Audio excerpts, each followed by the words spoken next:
Welcome to Apex, my name's Jacob, and in this video I'm going to talk about my experience with fasting after 5.5 years on a carnivore diet, why I used to include it in my routine, how over fasting may have negatively impacted my health, and what I do now instead. So I'll just start off and preface this by saying that I think fasting can be an amazing tool. There is so much information out there and so much data to back up the fact that fasting can provide you with really great health benefits. So I don't want to take away from the fact that fasting is a very good thing, and a lot of people can and do see very profound benefits from adding fasting to the routine. So for me personally, when I came to a carnivore diet, I was very, very ill. I was suffering from autoimmune conditions. I had really bad gut problems. I had a heart condition. I had fungal yeast and parasitic infections. And I was chronically wasting away. I had went from a 230-pound bodybuilder to a 145-pound skinny kid in less than 6 months, and I lost 12 years of muscle that I gained in that amount of time. So based on that information, you can see that when I came to carnivore, I was very, very sick. Now, after trying to fix myself through the medical community, I basically took matters into my own hands and I started doing my own research. And fasting is one of the things I naturally came across that was shown to have profound benefits on human health. So naturally, I adopted fasting into my routine. And when I started carnivore in 2019, I kind of started fasting naturally just because the food is so satiating and it's so nutrient dense. I didn't want to eat as often. So I was only eating about twice a day, which is how often I eat now. But I was also incorporating forced fasting. So in other words, I was intermittent fasting. And I did this for about the first 3 years I was carnivore. And the way I did this is that I would limit my eating window down to about 6 to 8 hours. So I would end up fasting about 16 to 18 hours every single day. And then on top of that, about 2 to 3 times a week, I also did 24-hour fasts. So I would only do 1 meal a day. And I will say that at the beginning of my healing journey,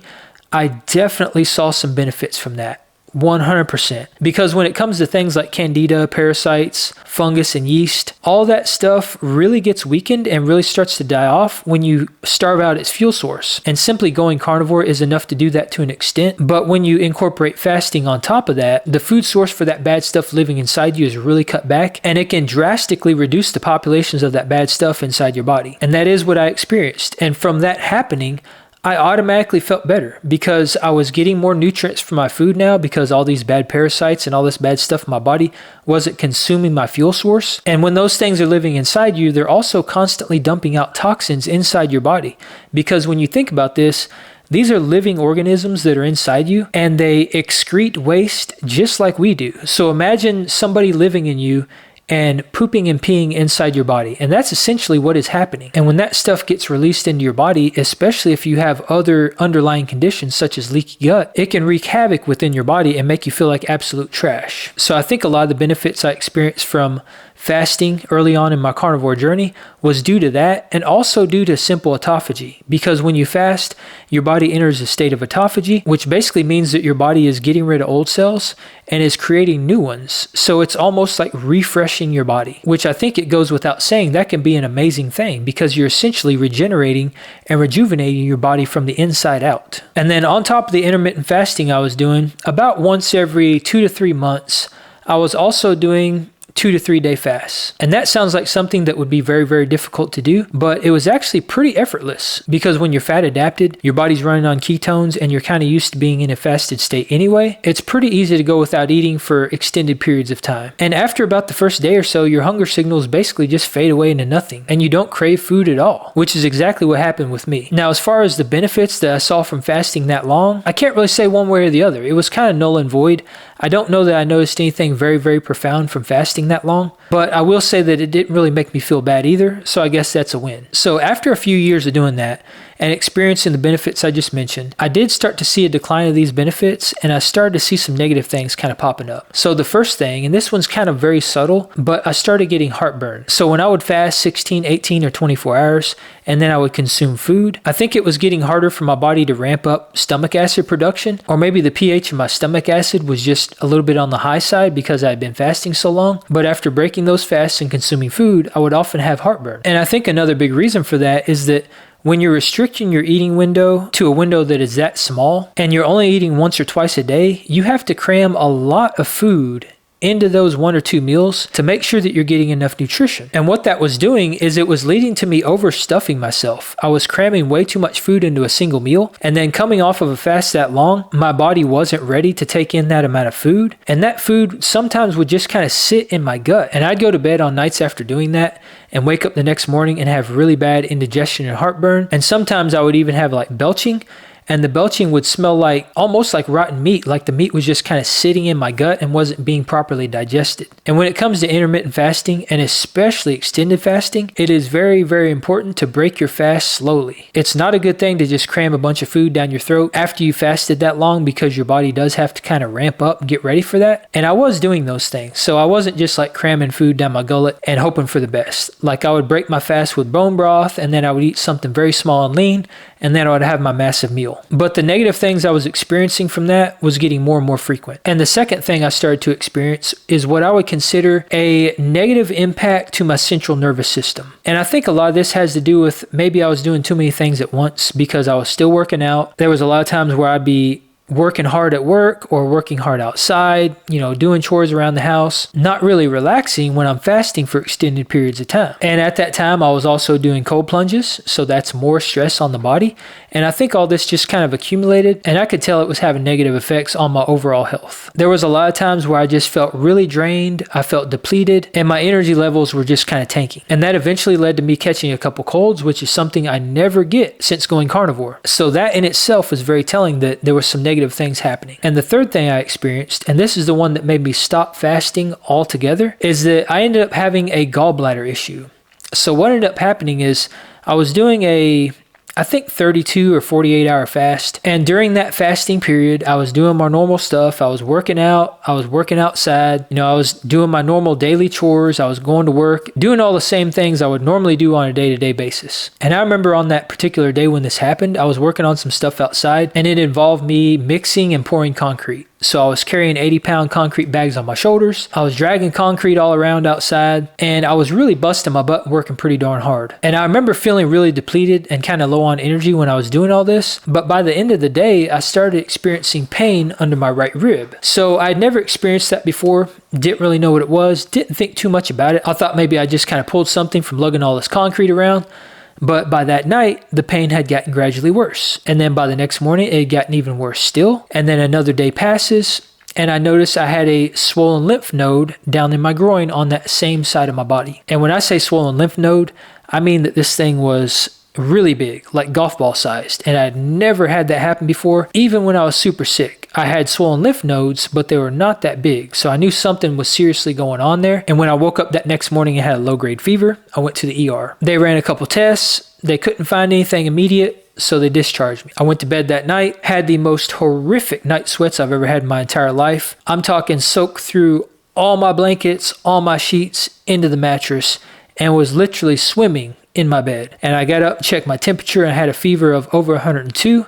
So the very next morning, I went to the ER again. Now, after about 6 to 8 hours in the waiting room, 2 hours in the actual room being seen and treated, and I think $16,000 or $18,000 later, I was sent home with some antibiotics, and the diagnosis was that my gallbladder was infected. Now, when this happened, I think I was about 3 or 3.5 years in my carnivore journey. So being as tuned in with my body as I am now, and having done all the research that I have, naturally, I went straight into research mode, and I started trying to figure out exactly why this happened. And there's a couple really distinct things that I did find out. So through my research, I found out that overfasting has been shown in some cases to have negative impacts on the gallbladder. And from what I've read, the reason this happens is pretty much the same reason our dogs puke bile when they don't eat often enough.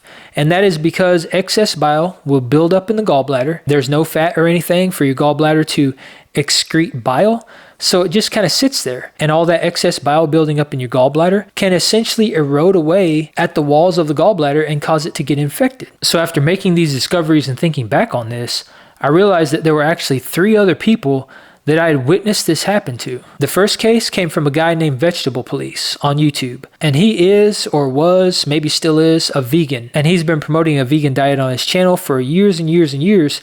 and is actually somebody I turned to whenever I was doing veganism before I came to carnivore. So ironically enough, veganism started failing this man, and he turned to a carnivore diet. Well, when he did that, he also was doing very long fasts. And when I say long fasts, he was doing like 21-day fasts. And back in 2000, probably 17 or 18, he was coming off the end of a 21-day fast and ended up consuming like a carton of duck eggs. And the consumption of those duck eggs landed him in the hospital, and they had to remove his gallbladder because it had become badly damaged and highly infected. And the second case of this I witnessed was actually a coworker of mine. Now, this person was fasting for religious purposes, and he would do very long fasts of 20 to 30 days. And there was a period where this person was fasting, and about 20 or so days into that fast, I actually noticed that he was getting kind of jaundice. And I approached him and I brought this to his attention, and he told me he had been feeling a little bit off. So after that, I think his fast ended, and I think it was like a week or two later, and he too landed in the ER due to a gallbladder infection,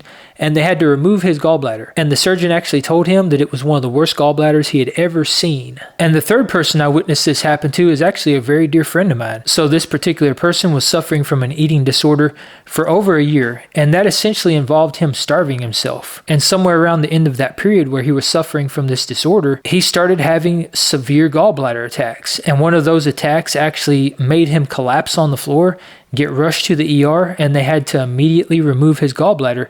And they told him that if they had not done that, he could have went septic and he could have died. So those are three very distinct cases just in my personal life where overfasting has potentially led to negative impacts on the gallbladder. So after researching and witnessing that, I basically swore off fasting. And in my case in particular, there's only one other factor that I think may have played into that, and that is the day before I had gallbladder issues, I was consuming raw bone marrow. And through the research I was doing, I did find that E. coli is something that can negatively impact the gallbladder and can lead to gallbladder infection. So I'm not going to completely discount that the bone marrow may not have been tainted with E. coli or something crazy like that and may have contributed to this, but it really seems like fasting, and specifically extended fasting, was probably the number one contributor to me getting a gallbladder infection. So with that said, I do think fasting can have very profound benefits on your overall health, but just like with everything, I do think that there is such a thing as too much of a good thing. And I think that is exactly what I was experiencing. So after that experience, I've gotten back to just eating 100% intuitively.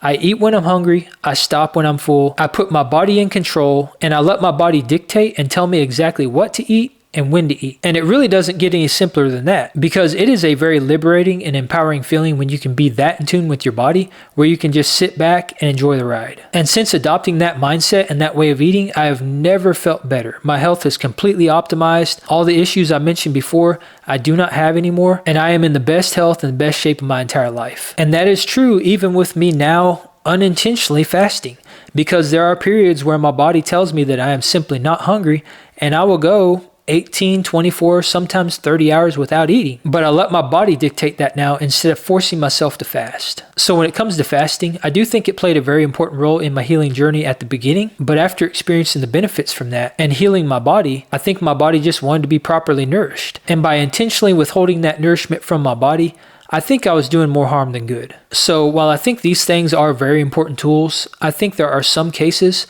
where they can be a little less than optimal. And in those cases, I think one of the best things we can do for ourselves is to trust our gut, listen to our bodies, and eat intuitively. So if you found this information beneficial and you got some value out of this, comment the word fasting below so we can push this out to more people. And let me know in the comments below what your experience with fasting has been. I know there's a lot of people in the carnivore community that have experienced very profound benefits from fasting, but I think there's also a lot of people out there that have experienced not so common outcomes. So I hope you liked this, hope you got some value out of this, and if you did, feel free to like, subscribe, join the Apex tribe, and I'll see you in the next one. All right, peace out.